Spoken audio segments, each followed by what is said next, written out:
At one point on the cruise. Was it physical? I didn't do anything. I didn't choke her. I said, I saw you. Choke her. And then he's like, okay. And I said, well, you did that for the wrong person because I'm going to... March 1st, 2024. Behind the smiles of a vacation, a painful truth is about to be exposed. Police are called to the airport, but the crime scene is a moving bus.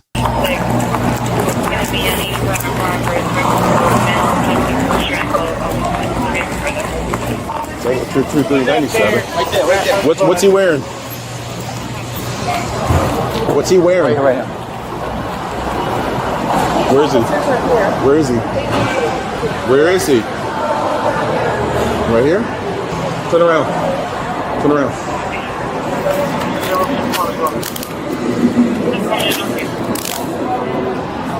Saying 223, Sir, you saw what happened? Did you see anything though? Not at all? No? Heard the verbal. Gotcha. Did you see what happened? Can you tell me what happened real quick? Yeah. So pretty much from the moment we got on the bus. Which bus? The right here. This one right here? Yeah. Was that the driver? Yeah. Did he see what happened? No. No? Okay. No, he didn't know until we told him. But pretty much, it started with the lady. She was trying to lay down. This lady? The lady right there. Yeah. Okay. She had that bag right there. Okay. It was a backpack. She was trying to lay on the glass. So she was on the side. The far would be the driver's side? Okay. So it was her, him, and then me. And then she was trying to Her, him, when you say him is who? This one? Okay. One in the red hat, the gray shirt. Oh, gotcha. Okay. Yeah. And then so she was trying to lay down. He laid on her, and then she was like, stop or somewhere, like, don't lay on me. And then that's when, like, pretty much from then on, it just kept going. And then they were just arguing the whole time, back and forth. Does him and her, do they know each other? I want to say that they're married. They're married. She said they have 4 kids. Okay. And you were sitting just right of him, right? Next to him, yeah. Okay. Right on the right hand.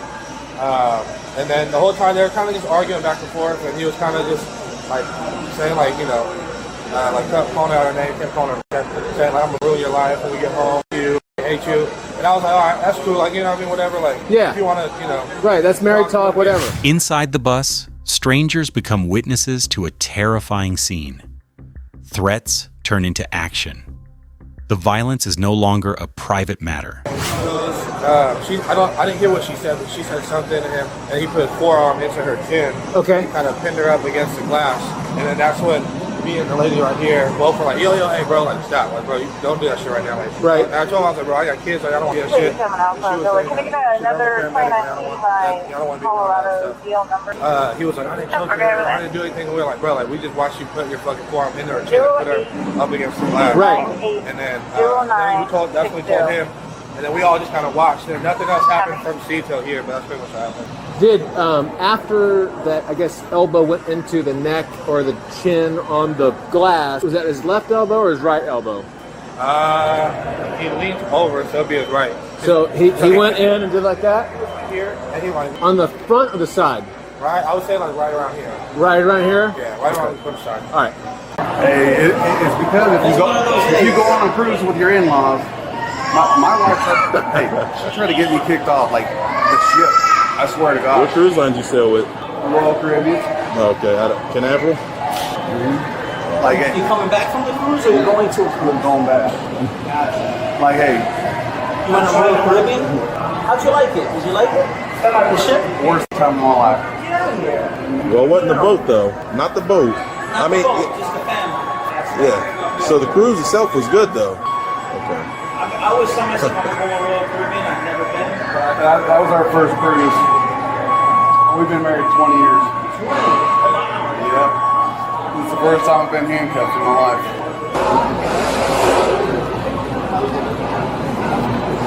Can I speak to you for a minute?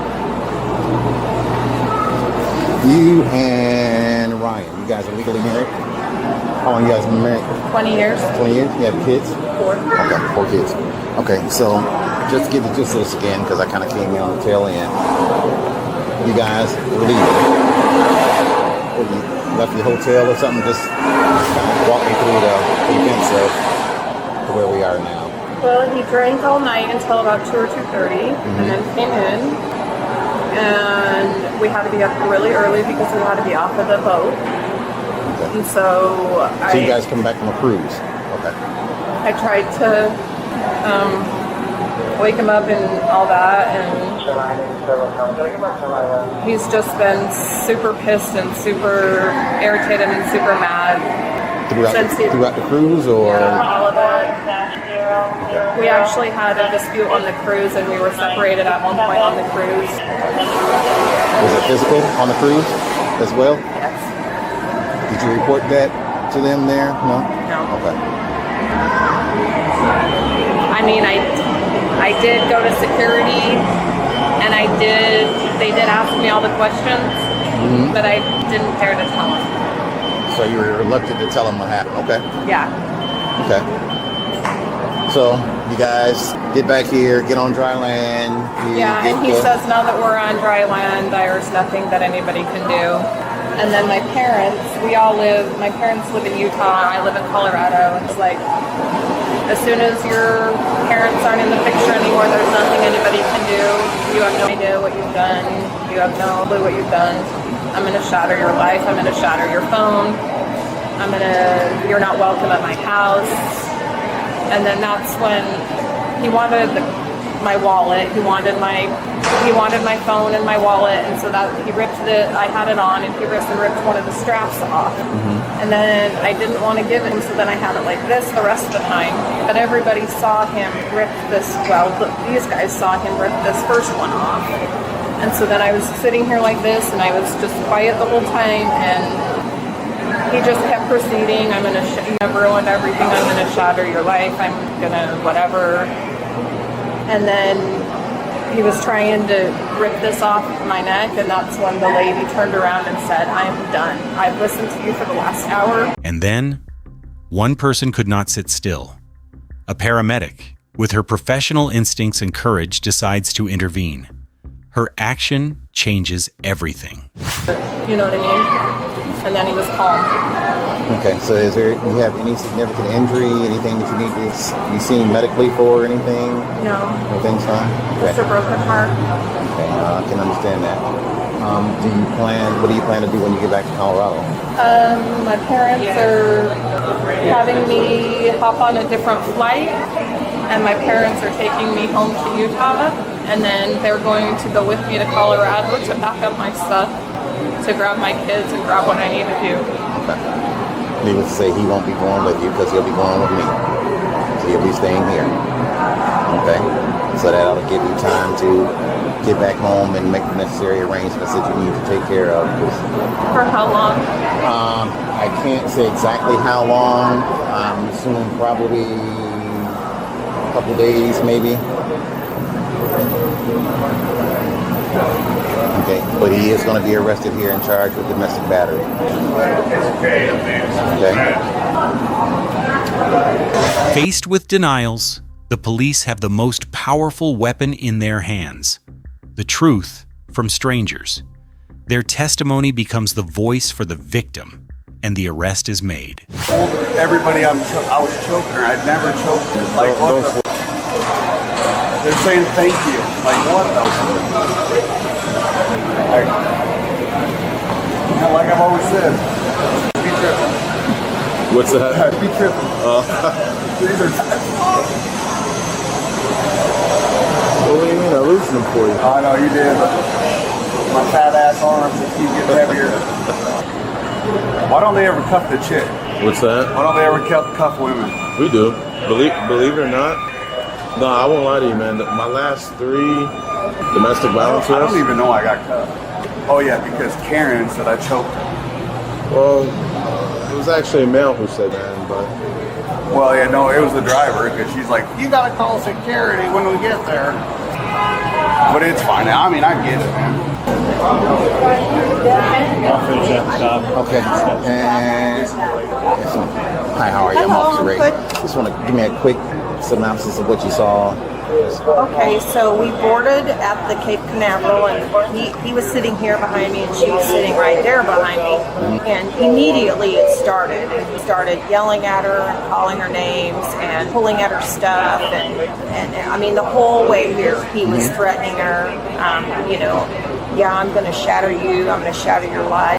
effing this, effing, I mean, just cussing at her and just verbally assaulting her the whole way.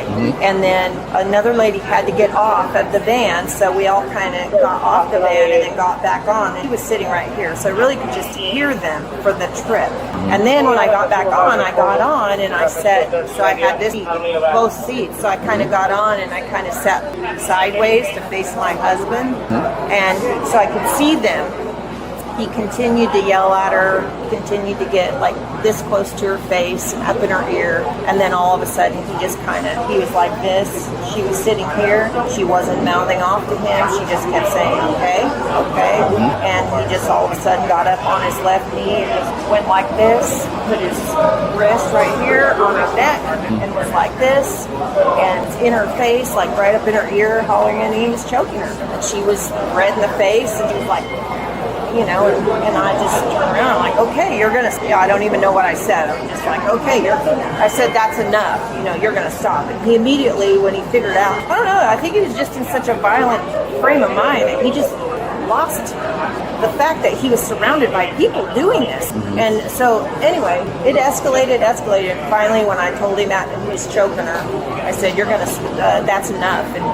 And he got up and he goes, I'm not doing anything. I didn't choke her. I said, I saw you choke her. And then he was like, okay. And I said, well, you did that in front of the wrong person because I'm going to report you. And he goes, that's fine. And he kind of called me a few names, but he sat down. And then he was like, he didn't come at anyone else. So when this occurred, were you guys had just left Canaveral, or how far were you here from the airport, or? Probably 3 minutes from the airport.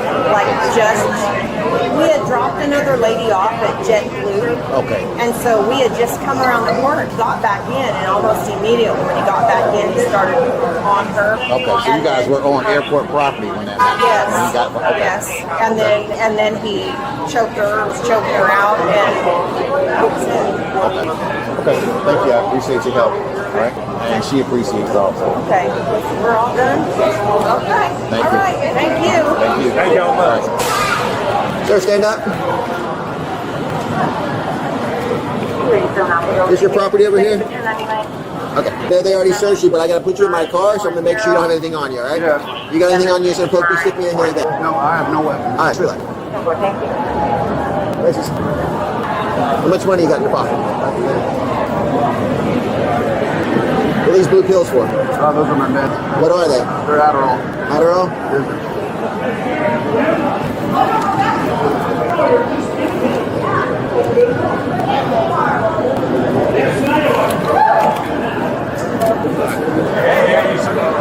What should I do with my bags? Your bags? Yeah. They can't go to the jail, so they're going to either have to go with your family or they're going to have to go to property never downtown. We're going to jail? You're going to jail. You want your family to take them? I don't know. In the end, the trip doesn't end at home, but at the police station. A reminder that domestic violence is a crime and silence is never an option.